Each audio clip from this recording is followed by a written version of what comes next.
예수님이 태어나신 지 2000여 년의 시간이 흘렀습니다. 그 시간이 흐르면서 얼마나 많은 사람들이 이 날을 기뻐했을지 생각해 보면 감히 제가 상상할 수 없는 수많은 사람들이 그 삶의 이야기를 가지고 하나님께 찬양하고 경배하고 예배하고 이 날을 기뻐했겠죠. 그리고 이후로도 제 자녀의 세대가 또 그 자녀의 세대가 하나님의 오심을 기뻐하고 감사하고 찬양하는 일들이 있을 겁니다. 근데 예수님께서 태어나신 그 날을 기념하는 방식은 시대에 따라서 조금씩 달라지곤 했는데요. 저 어렸을 때만 해도 대부분의 성극의 주제는 대부분의 성극의 주제는 예수님께서 마구간에서 태어나신 것에 대한 어떤 그 감사와 그분이 그 하나님이신 분이 인간의 육체를 입고 오신 것만으로도 감사한데 왕궁에서 태어나신 것도 아니고 마구간에서 태어나셨다는 것에 대해서 감격해 하고는 했었죠. 대부분의 성극이 그런 주제로 진행됐던 것 같아요.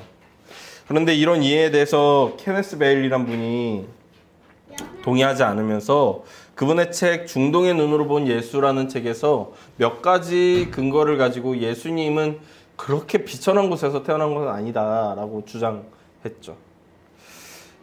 다 이야기할 수는 없지만 주요한 이유는 그거였어요.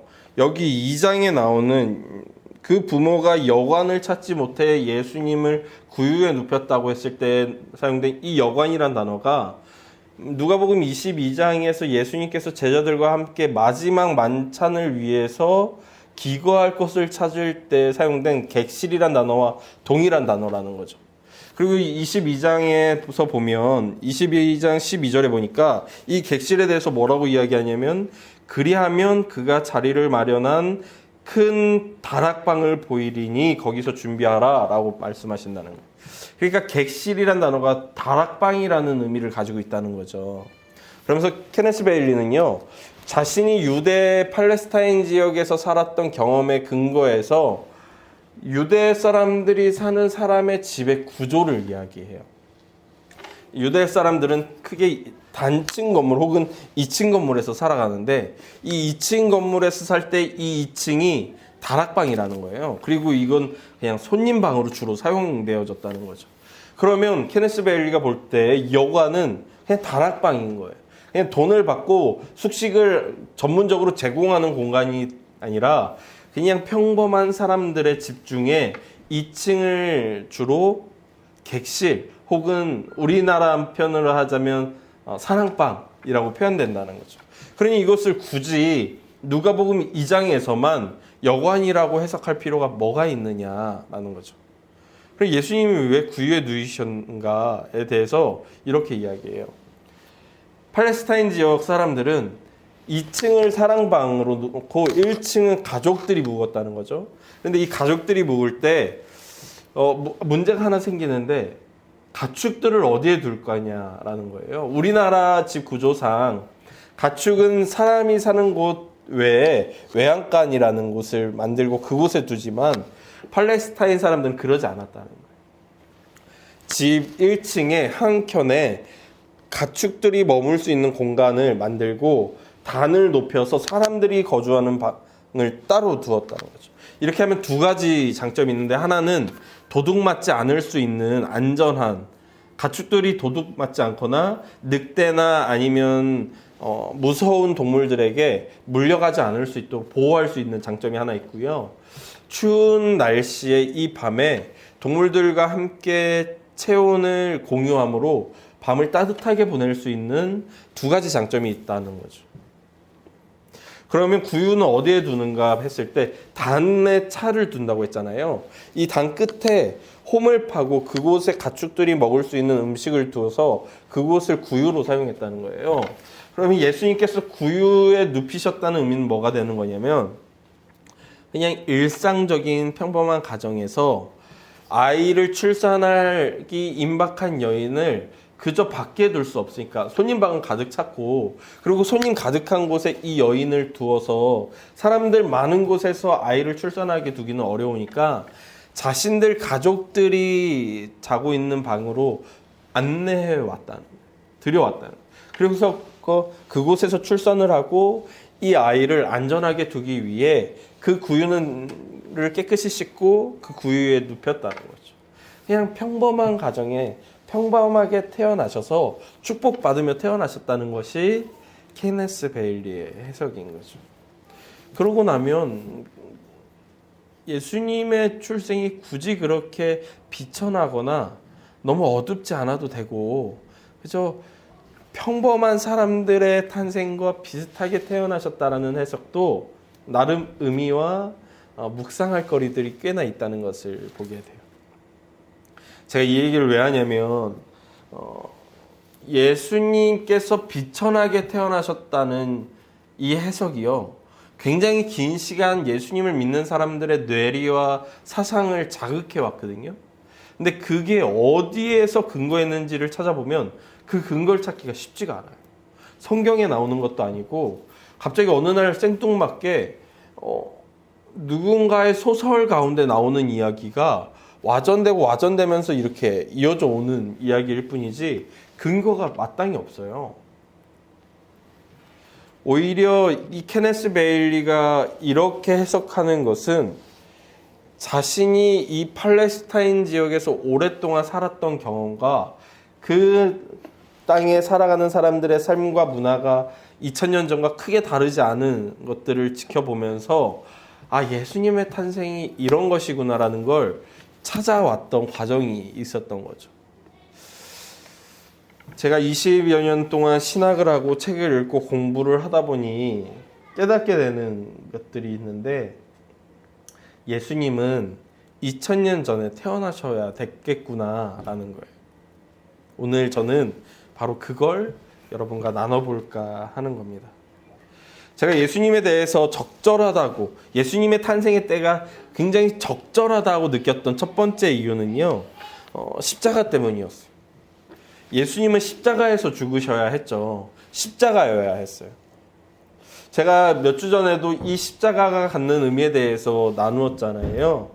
십자가는 나무로 만들어져 있었고, 신명기에 하나님의 율법에 따르면 나무에 달려 죽은 사람은 하나님의 저주를 받았다는 의미를 가지고 있었던. 그러니까 예수님은 자신의 죽음이 하나님께서 죄인들을 저주하시고 심판하셔야 함에도 예수 그리스도에게 그 모든 진노와 그 심판을 쏟아 부으심으로 예수 그리스도를 믿는 모든 사람과 하나 되는, 화합하는, 화목해 되는 은혜를 베푸시는 그 과정 가운데 십자가는 매우 중요한 메시지가 담기는 거예요. 예수님은 자신의 죽음에도 이런 메시지를 담고 싶으셨던 거죠. 그러니까 예수님은 다른 형태의 처벌을 받으시면 안 되는 거예요. 참수형이나 교수형이나 아니면 불에 태워서 죽이는 이런 방식으로 죽으셔서는 안 되는 거예요. 유대인들은 주로 사람들이 죄를 지어서 죽일 때 돌을 던져서 쳐 죽이잖아요. 왜 그 가늠한 여인도 데려다가 돌로 쳐 죽이려고 하잖아요. 그리고 바울이 자신이 얼마나 많은 고초를 당하는지에 대해서 이야기할 때도 태형을 맞기도 하지만 돌에 맞아서 죽을 뻔한 위기도 경험하게 되죠. 그러니까 유대인들은 주로 돌을 던지거나 아니면 태형을 때리거나 이런 방식들인데, 십자가는 유대인의 방식이 아닌 거예요. 유대인으로 태어나셔서 십자가에 달려서 죽으시려면 로마 정권 하에 있을 때에 그분이 태어나셔야 십자가에 달려 죽으시고, 그러므로 하나님의 저주를 받았다는 메시지를 이 죽음에 담을 수가 있는 거죠. 예수님의 그러니까 태어남은 로마 정권 아래 있었어야 되겠구나 라는 걸 제가 보게 되는 거죠. 그러면서 또한 명확해지는 게 있었는데요. 예수님이 이런 메시지를 담았다면 이런 메시지를 이해할 준비가 필요했겠다는 거예요. 유대인들이 사실 율법에 그렇게 관심 있던 사람들이 아니었다는 걸 우리가 성경을 통해 알게 되죠. 여러분, 이스라엘 사람들은 사실 하나님한테 그렇게 크게 관심은 없었던 것 같아요. 이스라엘 사람들을 향해서 하나님께서 맨날 하시는 말씀이 뭐죠? 너희가 나를 버렸다. 너희가 나를 버렸다. 너희가 나를 버리고 또 다른 우물을 팔려고 한다. 너희가 진짜 샘물을 버리고 또 다른 샘물을 찾으려고 한다. 그 샘물은 터진 것이고 물을 가둬둘 수 없는 것이고 너희는 결국 목마를 것이다. 라는 것들이 하나님께서 이스라엘을 향해서 끊임없이 말씀하시는 거잖아요. 이스라엘이 끊임없이 하나님을 버리고 우상숭배를 하면서 떠나가는 일들을 하나님께서 책망하시잖아요. 심지어 예수님 기원전 2000년 경에 발견된 토기에는요, 하나님과 그의 아세라라는 표현이, 그런 문장이 발견됐어요. 이게 고대 히브리어로 쓰여 있었거든요. 그러니까 유대인 중에 누군가는 그렇게 기록한 거예요. 하나님과 그의 아세라. 이게 어떤 의미냐면 하나님과 그의 아내 아세라라는 의미거든요. 그러니까 유대인들 중에 어떤 이들은 하나님이랑 아세라는 부부야 라는 생각을 가지고 있었다는 거예요. 그러니까 이 사람들이 모세의 율법이나 오직 여호와만 섬기라는 말씀에 대해서 전혀 관심 없고 알지 못하고 그냥 하나님이 우리 신은 하나님이지. 근데 우리가 가나안 땅에 와서 살아보니까 아세라랑 결합해야 풍요로워진대. 그러니까 하나님이랑 아세라랑 결혼하면 좋겠네. 이런 생각들을 가지고 있었다는 거예요. 율법에 관심이 없었어요. 하나님의 말씀에 관심이 없었어요. 근데 이들이 언제부터 그렇게 하나님의 율법에 관심을 갖게 되죠? 나라가 멸망한 이후에, 바벨론에 끌려간 이후에, 아니 우리가 어떻게 망할 수 있는가? 우리 하나님 자녀라며. 아니 우리 나라는 하나님의 집인 성전도 가지고 있는데 어떻게 망할 수 있느냐? 이 질문이 나라가 멸망한 이후에 사람들 가운데서 끊임없이 질문되어져 왔고, 그들은 그 질문에 대한 대답을 어디서 찾냐면 우리가 우상 숭배했구나. 그럼 어떻게 우상을 숭배하지 않을 것인가? 어떻게 하면 나라를 다시 망하지 않게 할 것인가에 대해서 끊임없이 고민하고 원인을 찾고 해결법을 찾는 과정 가운데 오직 하나님만 섬겨야 되겠다. 하나님의 율법에 온전해져야 되겠다라고 결심하고 결단하고 그렇게 살도록 애쓰기 시작하는 거죠. 그걸 이스라엘 역사들이 보여주는 거예요. 어떤 이들은 오경만이 하나님의 말씀이라고 하면서 이것을 온전히 지키자고 했던 사두개파가 발전해 오기 시작했고요. 어떤 분파는 오경만이 아니라 그 외에 39권의 성경과 그 외에도 장로들의 전통까지도 다 하나님의 뜻이다 라고 말했던 바리새파들이 발달해 왔고요. 또 어떤 이들은 세속과 함께 할 수 없다. 우리는 사막으로 가자, 광야로 가자 하면서 광야에서 그들만의 공동체를 이뤘던 쿰란이라는 공동체도 있었던 것이고요. 그 외에도 굉장히 다양한 분파들이 나뉘어서 어떻게 하면 하나님의 말씀을 더 온전히 지킬 것인가를 연구하고 발전하고 그들만의 철학을 쌓고 그들만의 신학을 쌓은 과정들이 있었던 거예요. 그러니까 신명기에 단 한 구절 나오는 나무에 달린 자는 하나님의 저주를 받은 것이라는 말씀을 이들이 알고 이해하고 익숙할 수가 있는 거죠. 그렇지 않았다면 만일 그 전에 바벨론에 의해 망하기 전에 오셨다면, 하나님과 그의 아내 아세라라고 믿던 시절에 오셨다면 십자가에 달리신들, 나무에 달려 죽으신들, 그게 무슨 의미인지 과연 이해하고 알 수 있는 사람이 얼마나 있겠어요. 율법을 연구하고 숙성되고 신학을 쌓아올 충분한 시간이 필요했던, 정말 이때여야 했겠구나 라는 걸 시기적으로도 저는 보게 되더라고요. 그런데 더욱이 예수님이 태어나신 때 유대교에 대해서 연구하면서 정말 이때여야 했겠구나라고 느끼게 된 또 하나는요, 몇 주 전에도 나눴지만 유대교가 굉장히 수용력이 좋은 종교였어요. 분파가 되게 다양했어요. 그런데 서로가 그냥 저 어리석은 사람들이라고만 했지 굉장히 공격하거나 굉장히 막 그러진 않았어요. 그러니까 우리 시대로 이야기하자면 우리도 그렇잖아요. 예수님을 믿는 기독교는 하나지만 어떤 이들은 장로교의 전통을, 어떤 이들은 감리교의 전통을, 우리 같은 경우에는 성결의 전통을 따르잖아요. 이렇듯이 그냥 그렇게 다양하지만 서로에 대해서 인정하되 막 죽일 듯이 하지는 않는 거예요. 가끔 유대교 안에서도 이상한 해석하는 사람들이 있으면요, 전통적인 유대교 사람들이 아이 또 이상한 놈들 나왔구나라고 손가락질하는 정도지 막 죽이고 막 그러지는 않았어요. 그냥 수용했어요. 너도 유대교, 나도 유대교, 우리는 유대교 막 이런 정도. 그러다 보니까 어떤 해석도 나왔냐면 그리스도는 신성을 가지고 있다는 해석도 나왔었어요. 제가 말씀드렸죠. 그리스도는 신성을 가지고 있는 존재라는 것들을 주장하는 이들이 이미도 유대교 안에 있었다는 거예요. 이런 주장을 하는 사람들이 주장하는 근거는요, 다니엘서였어요. 다니엘서. 우리가 다니엘서를 읽어보니까 그리스도는 신성을 가지고 있는 존재더라라고 이야기하는 거예요. 그 주요한 장이 다니엘 7장에 나와요. 다니엘 7장에 보면 신적 존재가 두 존재가 나와요. 먼저 나오는 신적 존재는 묘사되기를 하얀 머리에 하얀 옷을 입고 보좌에 앉아서 그에 대한 표현은 옛적부터 항상 계신 분이라고 묘사돼요. 그러니까 우리가 딱 듣자마자 생각나는 하나님이구나 라는 걸 알게 되죠. 또 하나의 존재가 나오는데 이 존재는 7장 13절에서 14절에 나오거든요. 젊은이로 묘사되고요. 이 사람을 묘사하는 단어는 인자라는 단어로 묘사돼요. 이 인자는 옛적부터 항상 계신 분에게 권위와 권세를 부여받는 존재로 나오고요. 다니엘서는 이 인자에 대해서 이후로도 계속해서 표현하기를 신적 존재고 사람의 형체를 하고 있고 옛적부터 항상 계신 분보다 젊어 보이고 높은 왕위에 오르고 권능과 권세를 부여받았으며 땅에 대한 통치권을 받은 이로 다니엘은 이 인자를 묘사하고 있다고요. 딱 들으면 뭐가 생각나세요?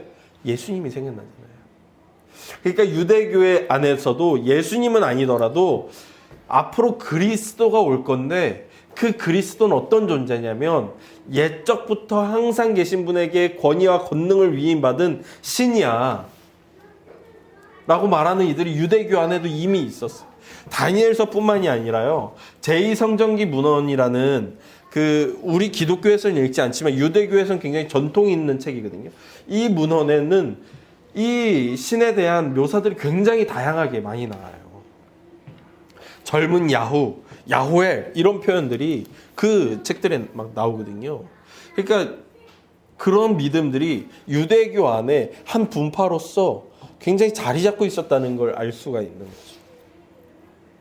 저는 이걸 최근에 기독교 안에서도 이런 유대교인들이 있었음을 이야기해주는 책들을 다양하게 경험하게 되면서 뭘 느끼게 되냐면 하나님이 예수님의 오심을 준비하기 위해 정말 노력하셨구나, 애쓰셨구나, 기다리셨구나 라는 걸 깨닫게 되는 거예요.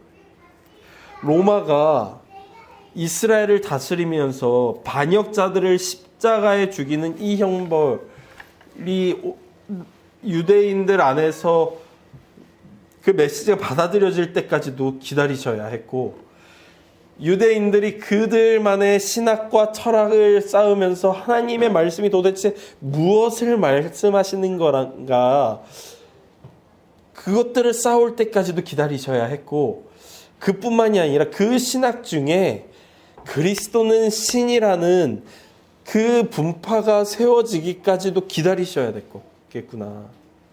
그리고 예수님이 오시니까 모든 유대인은 아니지만 유대인 중에 일부는 예수님이 뭘 말씀하시는지, 뭘 하시는지, 죽으시고 부활하신 이후엔 이분은 하나님이시구나라는 걸 깨닫게 되는 준비를 하나님께서 이미도 하고 계셨구나. 하나님이 이때를 정말 열심히 준비하고 기다리셨겠다. 그 하나님께 감격하게 돼. 그러고 보면 하나님의 방식은 항상 이랬어요. 아브라함이 언약을 받고 이삭을 낳기까지는 약 25년의 시간이 필요했죠. 혈기왕성해서 나를 막 주장하고 내가 하겠다고 하던 사람이 하나님 나는 할 수 없습니다 라고 말하도록 하나님께서는 모세가 힘 빠지게 40년을 기다리셔야 했어요. 애굽을 떠나서 당장이라도 가나안에 들어갈 것처럼 하나님을 노래하던 이스라엘을 광야에서 40년 동안 돌게 하셨죠. 믿음이 가장 좋아 보이던 때 기름 부음을 받고 왕이 될 때까지 다윗은요, 약 20여 년의 시간을 보내야 했어요. 하나님의 언약은 때로 금방 이루어질 것 같지만 사실 우리의 생각만큼 금방 이루어지지 않죠. 베드로는 심지어 하나님의 시간은 1000년이 하루 같고 하루가 1000년 같다고 말했잖아요. 그러면 예수님 오시고 이제 하나님은 이틀 보내신 거예요. 너무 끔찍하다. 하나님의 때를 감히 우리가 예단할 수가 없더라고요. 그래서 기독교 안에 그런 이단들도 있었잖아요. 99년도인가요?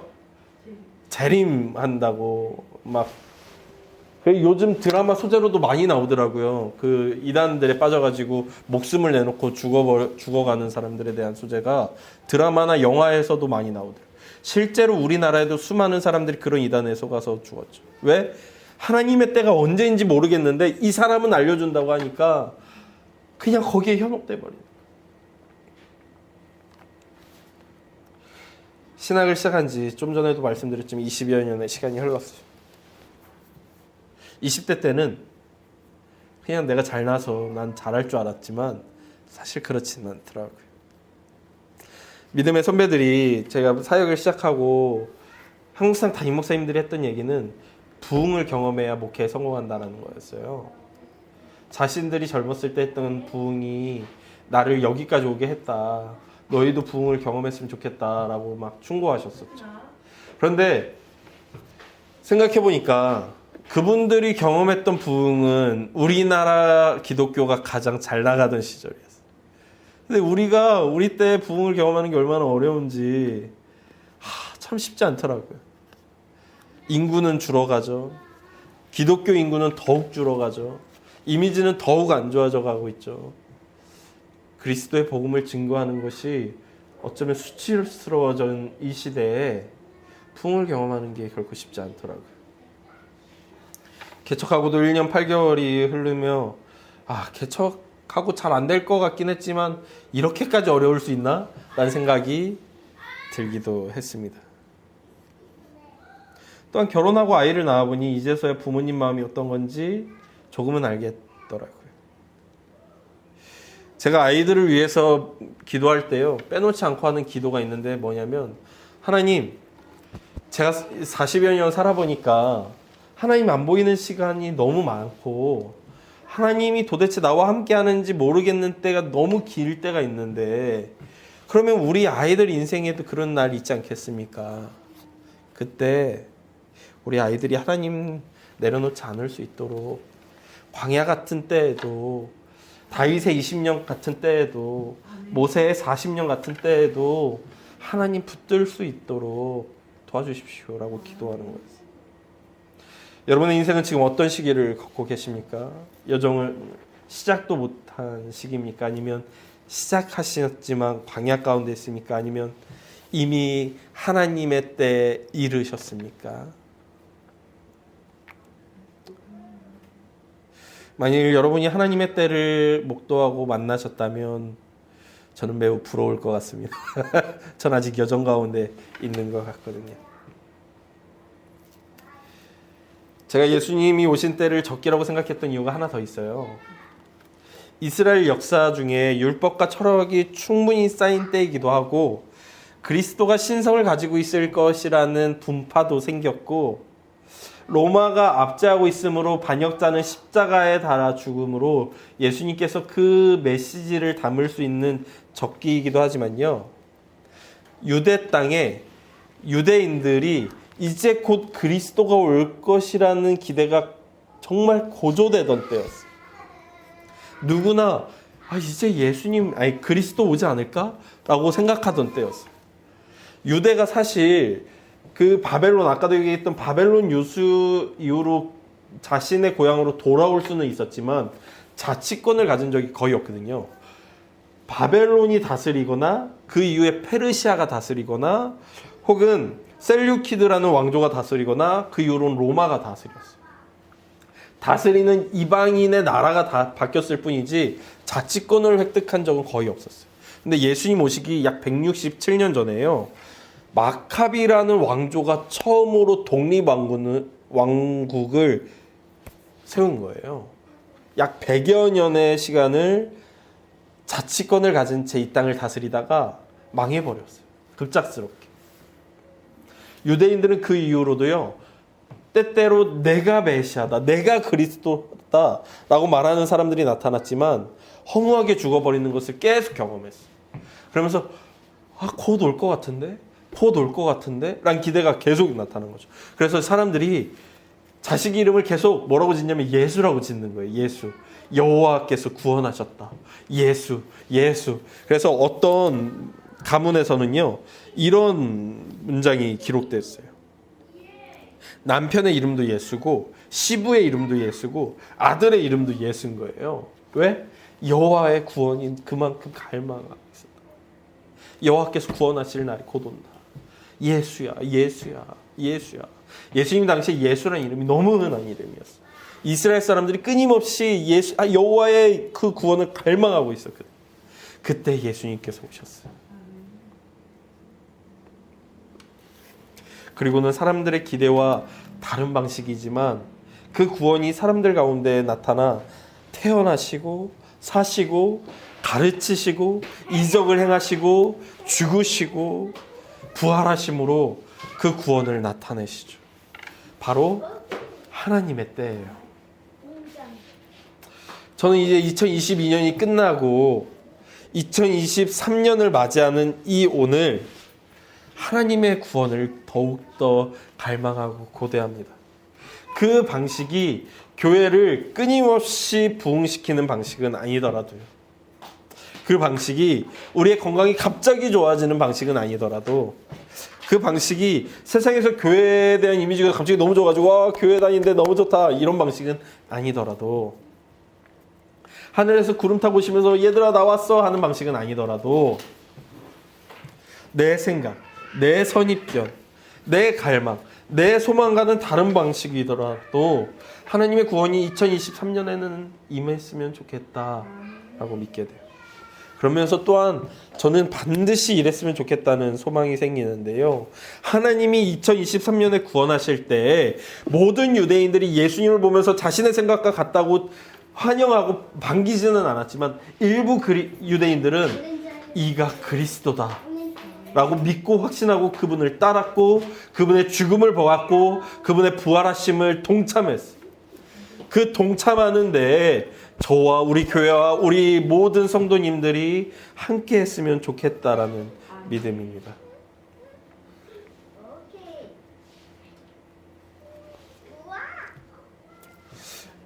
한 가지 이야기만 더 하고 마무리하려고 그래요. 조선시대 실학자인 서유구란 분이 계셨어요.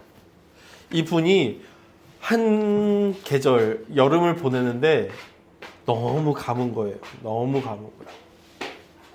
근데 하룻밤은 그 가물고 더운 여름에 자는데 천둥벼락이 치면서 비가 쏟아져 내리는 거예요. 비가 쏟아져 내리는 거예요. 근데 문득 이 비를 보면서 이 사람이 감탄을 해요. 이건 선조들의 문장이다. 선조들의 문장은 하루아침에 그냥 번뜩이면서 그냥 내뱉어지는 것이 아니라 수많은 독서들과 문장들을 모으고 단어들을 모으고 그것들이 축적되어지는 과정을 통해서 가득 찾아 마치 하늘에 물이라는 기운이 가득 찾아 그 다 가득 찬 이후에야 쏟아져 내리듯 문장들이 가득 차고 나자 선조들의 문장들이 글들이 쏟아져 나오는 것이다 라고 이야기하거든요.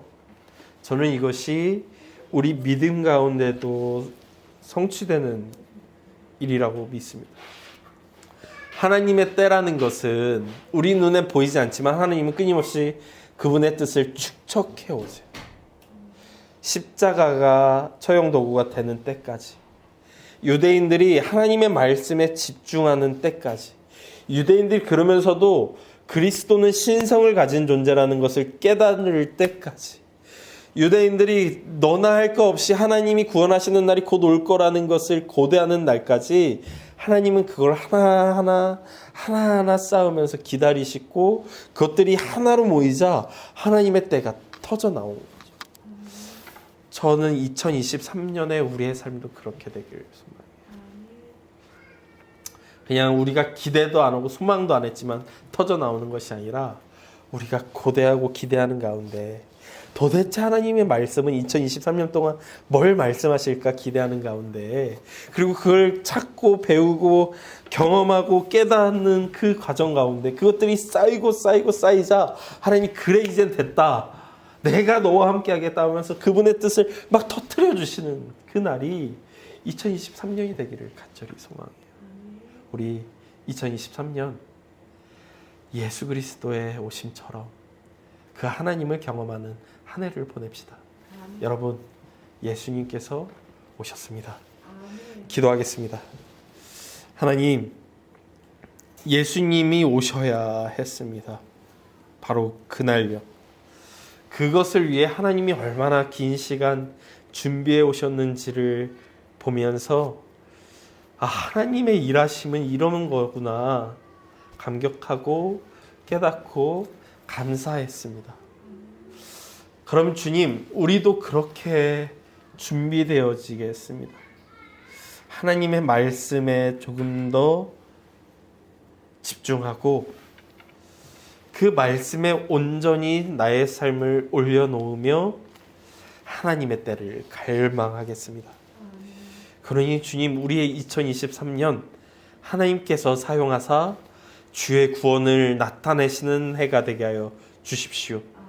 그것이 우리의 기대와 우리의 선입견과 다를지라도 그 하나님께 감사하며 하나님의 구원을 보았다는 감격에 찬양하는 우리 모두가 되게 하여 주십시오. 그 하나님의 감사하며 감격하겠습니다. 주님께 우리의 2023년을 의탁하며 예수님의 이름으로 기도했습니다. 지금은 우리를 위해 십자가에 달리신 그리스도 예수의 사랑과 그 예수를 준비하신 하나님의 은혜와 성령님께서 우리로 하여금 깨닫게 하시는 그 보혜사 되심이 이 2023년 동안 예수님을 준비하셨던, 그리고 예수님을 보내셨던 그 때가 되기를 간절히 소망하고 준비하는 우리 모두 위에 언제까지나 함께 할지어다. 아멘.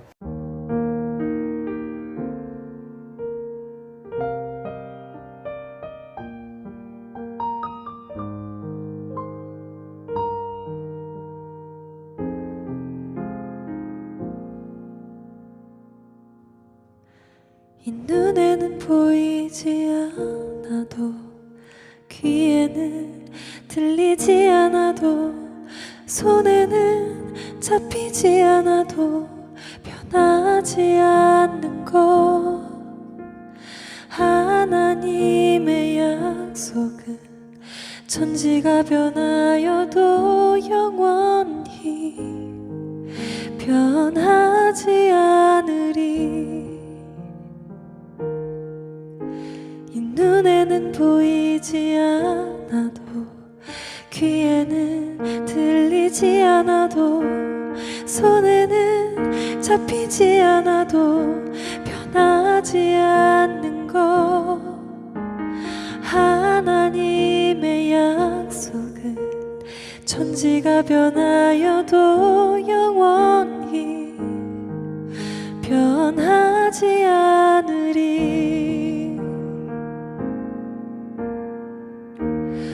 오직 믿음으로 살아가리라. 하늘 바라보고 별을 세어가며 오직 믿음으로 살아가리라. 이 눈에는 보이지 않아도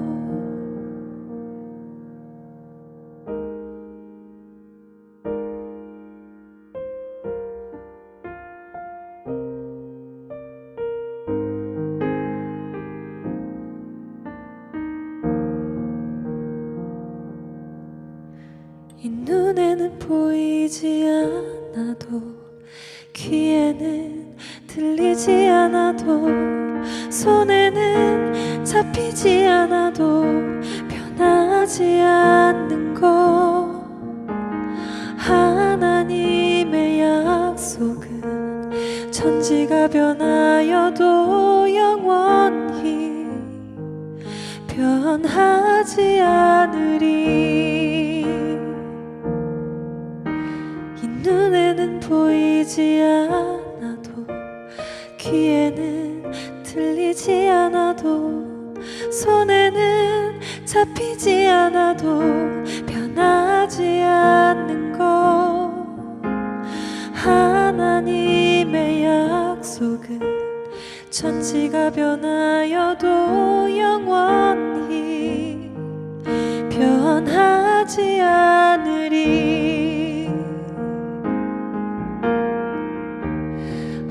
오직 믿음으로 살아가리라. 하늘 바라보고 별을 세어가며 오직 믿음으로 살아가리라. 이 눈에는 보이지 않아도 믿으며 의심치 말고 기다리며 기도한다면 주님의 때에 가장 좋은 것으로 응답하여 주심을 믿네. 오직 믿음으로 살아가리라. 하늘 바라보고 별을 세어가며 오직 믿음으로 살아가리라. 이 눈에는 보이지 않아도